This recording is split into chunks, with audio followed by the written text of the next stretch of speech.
আসসালামু আলাইকুম। আবারও শুরু হইতে যেতেছে জেপিএল, মানে জোকার প্রিমিয়ার লিগ। ওই ঢাকা প্রিমিয়ার লিগ আর কি। এটাতে যদি জোকার প্রিমিয়ার লিগও বলা হয় সেটা ভুল হবে না, কেননা এই প্রিমিয়ার লিগ দিয়ে তো কোনো উপকার আইতে আছে না। তো এটাতে জোকার প্রিমিয়ার লিগ বলবো না তো কি বলবো বলেন? এই ঢাকা প্রিমিয়ার লিগ বা জোকার প্রিমিয়ার লিগ যেটাই বলি না কেন, এটা রমজান মাসে কি লিগে রাখতে হয়। কয়েকদিন আগে শুনলাম ঢাকা প্রিমিয়ার লিগে নাকি প্লেয়াররা যারা ফাস্ট বোলার আছে হেরা স্পিন বল করে 2-3 স্টেপ দূরেই বল করিয়া ফেলায়। কারণ এইটারে জোকার প্রিমিয়ার লিগ কমু না তো কি কম এই লিগের তো বই আমাকে ন্যাশনাল টিমের এই অবস্থা কি লিগা। আগে ওয়ান ডে তো অন্তত ভালো খেলতাম, কারণ হেইও খেলতে পারি না। এই কারণেই তো খেলতে পারি না। ঘরোয়া লিগে তো কেউ গুরুত্ব দেয় না। ইংল্যান্ডের বিষয়টা কথা শুনলাম যে ইংল্যান্ডের এখন বর্তমানে এত করুণ অবস্থা, এত অসহায়। সেখানে একটা রিজন দেওয়া হয়েছে যে ইংল্যান্ডের যারা প্লেয়ার আছে বর্তমানে জাতীয় দলে, এরা নাকি লাস্ট 5-6 বছর ধরে নিজেদের ঘরোয়া লিগে যে ওয়ান ডে টুর্নামেন্ট হয় সেখানে খেলে না। যার ফলাফল এখন ভোগ দিয়েছে তারা। আফগানিস্তান লয় খেলা পড়লে এখন মানুষ ধৈর্য এলো যে আফগানিস্তান জিততে যায়। সামনের যত আইসিসি ইভেন্ট হইবে এর আগে ইংল্যান্ডের পক্ষ থেকে একটা সিটি পাঠানো হইবে আইসিসির কাছে। 100% এটা পাঠাইবে ইংল্যান্ড যে আফগানিস্তানটা আমাকে গ্রুপে না দেওয়া হোক, আমরা বাংলাদেশে চাই। এটা ইংল্যান্ডের প্লেয়াররাও কইবে, ইংল্যান্ডের জনগণও পাওয়া শুরু করে। কেননা বাংলাদেশে যে বর্তমান অবস্থা, ইংল্যান্ডে হারানোর মতো ক্ষমতা বাংলাদেশে আপাতত নাই।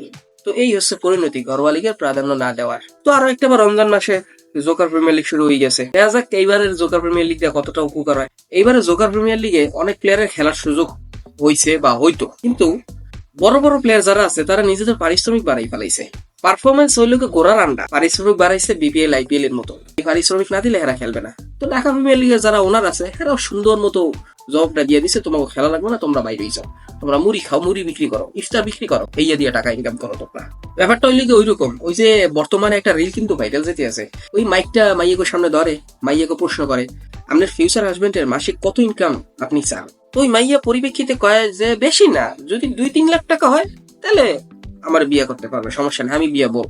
2-3 টাকার চেহারা ওনার নাই, উনি 2-3 লাখ টাকার ফলোয়ার চাই। আমাদের এই প্লেয়ারদের ওই অবস্থা, মাঠের পারফরমেন্স হইলো কি আন্ডা, জিরো।